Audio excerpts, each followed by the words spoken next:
Ciao, my name is Donato, and now we're going to see how to install the AMQ Streams operator, as known as Kafka on top of OpenShift.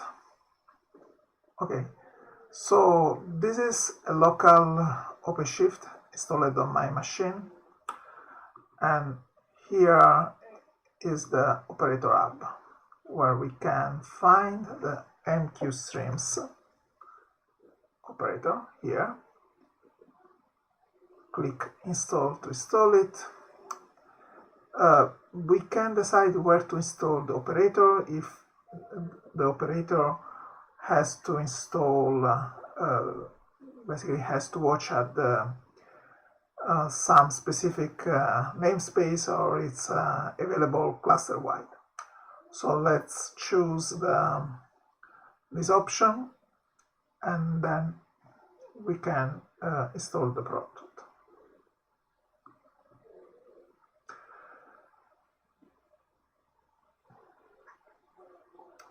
This operation will take a few minutes.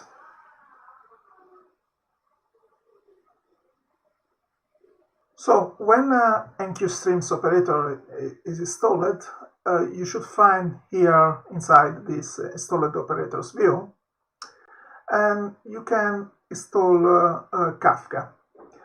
From this page you can go inside, open the operator, and here you will see all the resources, all the custom resources that are available with the operator. So you have Kafka, Kafka Connect, and so on and so forth.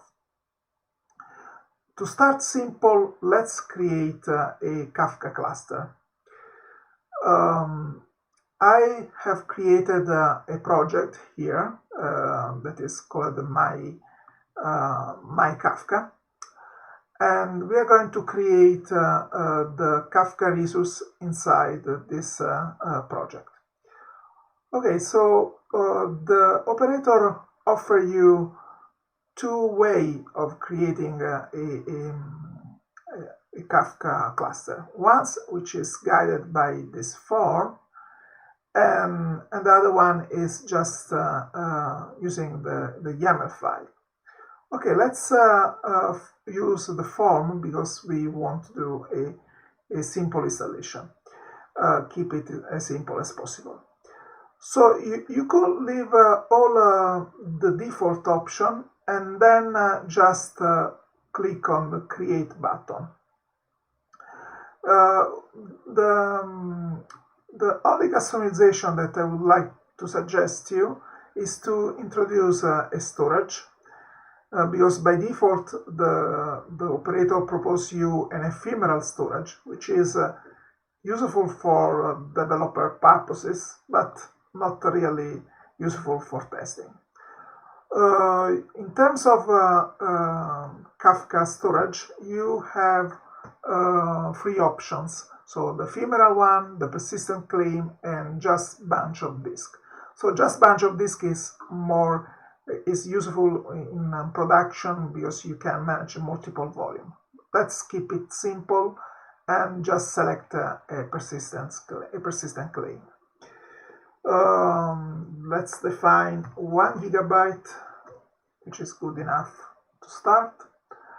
And finally, let's do the configuration for Zookeeper as well. So here inside the Zookeeper storage option, let's choose persistence claim and set the size, the minimum size, to 1 gigabyte. And that's it. So now we can create our cluster.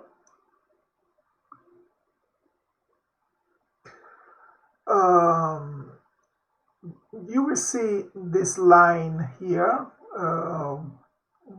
which also say that the status is not ready.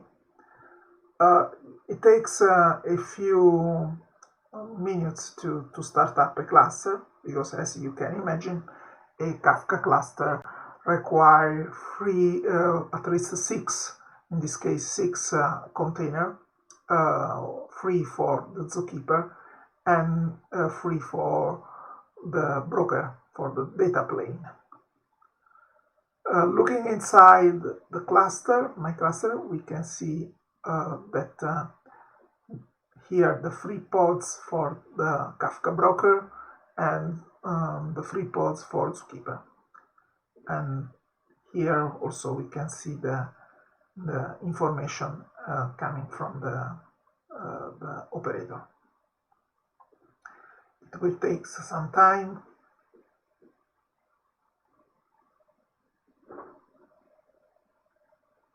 Okay, that's fine. So finally we have the ready condition, and the cluster is up and running, so you can deploy your application